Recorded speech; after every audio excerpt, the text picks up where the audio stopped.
I started from the question of how come some people enjoy other people's suffering so that it makes violence enjoyable, so that people find it heroic to punish people that they judge as bad. And then how come other people in the same society are just the opposite? They get their joy not in believing that there's bad people that need to be punished, but they get their joy in contributing to people's well-being. So I then saw that there was quite a different language and quite a different consciousness on the part of people who behaved in the violent way as opposed to the compassionate way. And I decided to try to clarify that. What is the nature of communication that helps us to connect in a way in which we enjoy contributing to each other's well-being?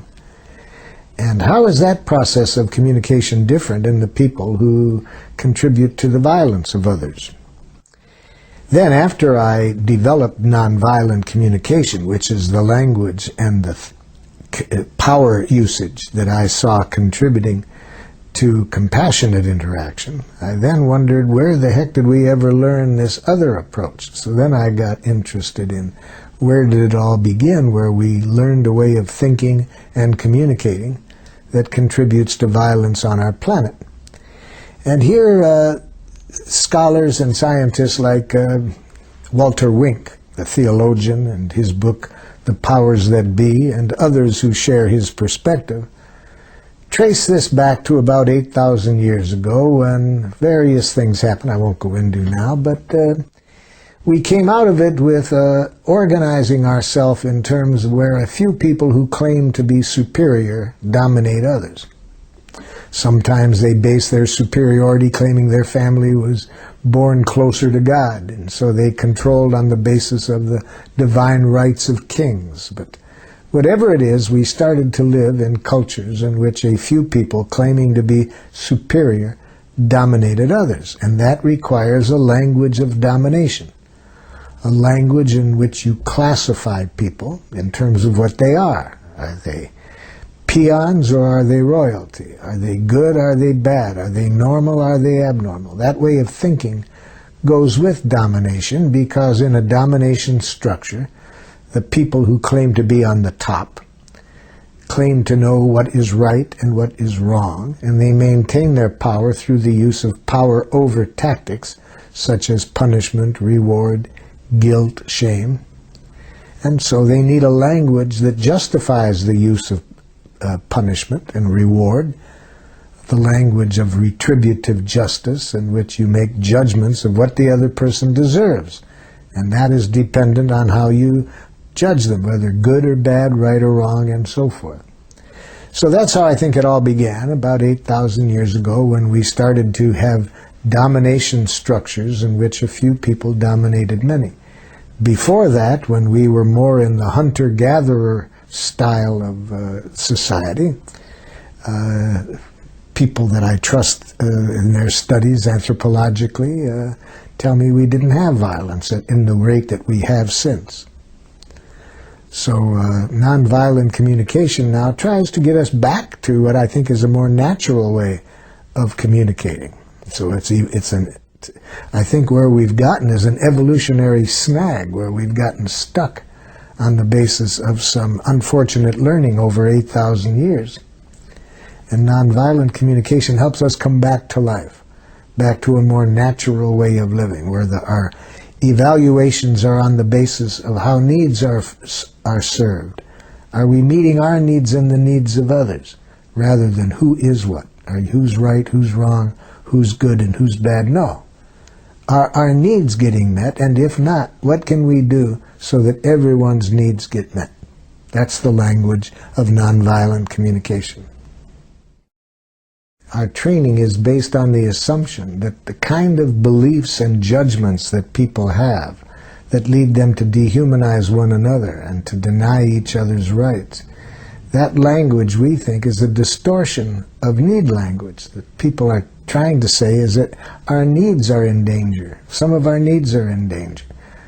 But they are not given a language that helps them to say that. So they go to justifying this on the basis of what their interpretation is of what words were that were written down centuries before.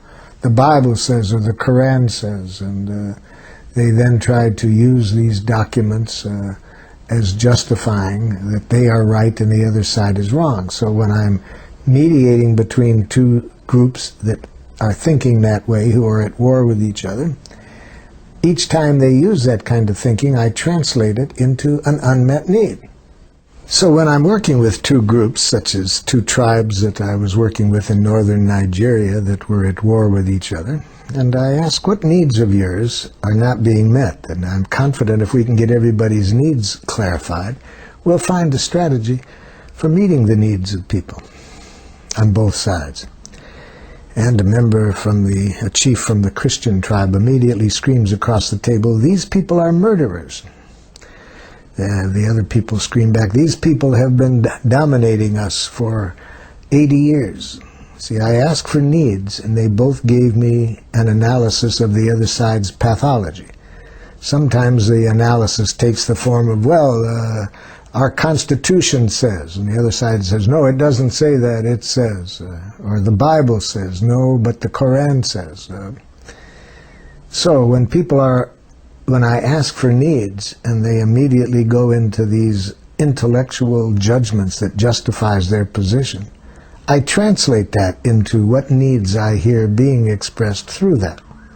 So when the chief screamed, "You people are murderers," I said, "Chief, are you saying that your need for safety isn't being met?" You see, so I hear the need behind his analysis. And if I guess wrong, he can help me, but I'm looking for needs. But I happen to guess right. That's not too hard to guess what the need might be. He said, "That's exactly what I'm saying." Okay. Then I try to get the other side to hear the need. So I said, "Would a chief on this side please tell me what you heard this chief said his needs were?" A chief on the other side of the table screamed across the table, "Then why did you kill my son?" You see, I had been told ahead of time that 3 people in the room knew that somebody who had killed a member of their family was in the group. So it's not easy, even when you get people to express the needs, it's not easy to see that in the other person when you have these enemy images. So I had to work hard to get the chief from the second side to just hear that. Just tell me, Chief, what do you hear him saying? "He's saying he has a need for safety." Okay, just even that makes a big difference, you see. We're out of this intellectual analysis justifying position, and we're connecting at the level of human needs. Then I helped the other side get clear what their needs were, and heard by the first side. At that point, one of the chiefs that hadn't said anything jumped up and said, "If we know how to speak this way, we don't have to kill each other." You see, it didn't take long, even in this culture, for this one chief at least, to see that if you can just talk about your needs and not into this analysis of who's right, who's wrong, we can solve anything.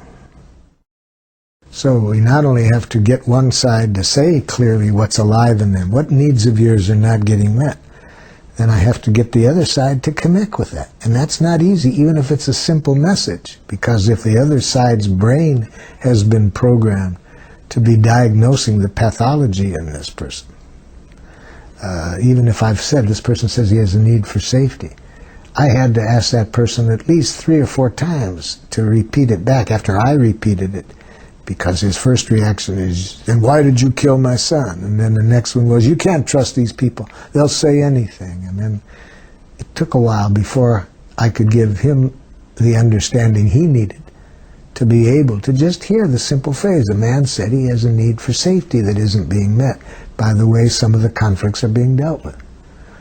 Whew, that took a lot of work just to get that far, but once I got there. So the empathy is the second party seeing this other person's humanness. And the way we see the humanness is by seeing the needs without these enemy images clouding that. It's not easy to do that. It requires full presence to what is alive in this other person. We teach people how to hear the needs on 2 parts of ourself. The one part of ourself is that part that evaluates what we do. Every action we take, we need to evaluate it about whether it meets our needs or not. If I cook a meal for myself, I need to evaluate, did that meet my need for nurturance, taste, and so forth? And if it didn't, then I want to change that. So whether it's something I did for myself, or if I say something to another person, sometimes it doesn't meet the needs of mine, so I need to evaluate it. Now, how do I evaluate it? If I evaluate it by attacking myself, I say that was a stupid thing to do. We instead suggest to people that you evaluate what you do by whether it met your needs or not. You'll find that you can learn better without losing self-respect. If we can learn from our mistakes by being conscious of what need wasn't met to begin with, and then to understand another part of ourselves. What need were we trying to meet by doing what we did? So that's the same process I was saying using between two groups, but I'm using it within myself between two different functions within myself. The function that evaluates what I do, the function that chooses to do what I do. And if I evaluate them in the way I was educated to evaluate, I'd say to myself, that was a stupid thing to do. How could you do something so dumb? And then if I look at the other side of myself about why I do it, well, I had to do it. I had no choice. It denies responsibility. And I can have that going on within myself forever. And if I do, I'll have a lot of depression, guilt, and shame, and it will be very hard to learn from my human limitations. But if I can see the truth is I didn't meet this need of mine by what I did. What need was I trying to meet? Oh yeah, I was trying to meet this need. Well, it met that need, but it didn't, the way I did it didn't meet this other need. Okay, how do I get both needs met? If I can think in terms of needs, I'm far more likely to learn from my limitations without losing self-respect. In our training, we suggest to people that we look at what causes things like depression. We look at it in a way other than to think that it's because there's something wrong with us that we get depressed, that it's a mental illness. We have reasons for worrying about the whole concept of mental illness. We think that some people who we call mentally ill, they have some physical problems that affect their thinking and their chemistry, so that they think that they're something they're not, or they think that people are trying to attack them that aren't. So this can be caused by some physical dysfunction, and I wouldn't want to call them mental illnesses. I would want to say the person has a neurological or a chemical imbalance or something. These are the smallest percentage of people who get labeled mentally ill have those kind of problems. The others, I think it's a very unscientific term to use, mental illness, but worse than unscientific, by making it seem like people have something wrong within them. We don't look at what really contributes to things like depression and to the kind of violence we have on the planet. Our understanding in nonviolent communication is that people get depressed, very depressed, because of how they're trained to think, how they're educated to think. And they get stuck in this thinking, and depression is the result of it. So we don't see it as an illness. With people that have that, we try to help them become conscious of what you're telling yourself that's making you so depressed. And then we show them how what you're telling yourself, the judgments you make of yourself, simply are resulting because a need of yours hasn't been met. And unfortunately, we haven't been educated to get connected to the need.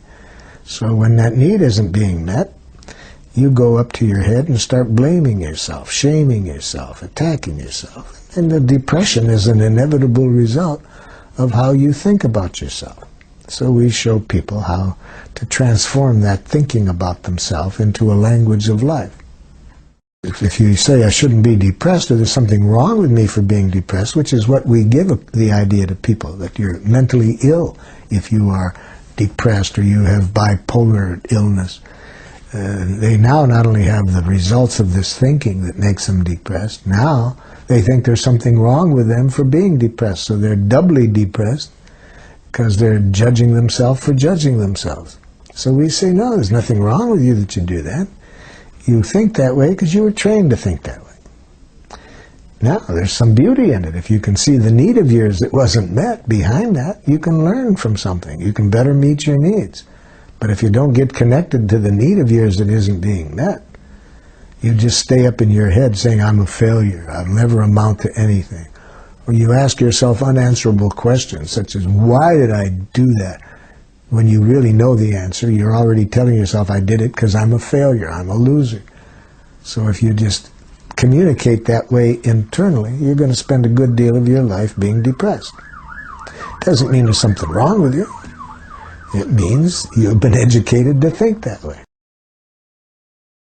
If you take a look at the last 8,000 years through the eyes of Teilhard Chardin, the priest and the paleontologist, he sees a rapid movement back to a more natural way. He calls it Christ consciousness, but my Palestinian friends call this Islam, and anyway, all of them see us as moving back to what is really what we know, that the good life is enriching life, contributing to people's well-being. It's not competing and winning. It's being conscious we're all created out of the same energy. Nobody can benefit at somebody else's expense.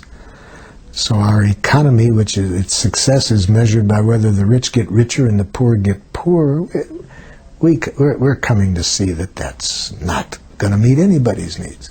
When I ask people all over our planet in my work to think of something they did recently that enriched somebody's life, and everybody can usually think of it, although it takes a while because we every day do so many things that do that.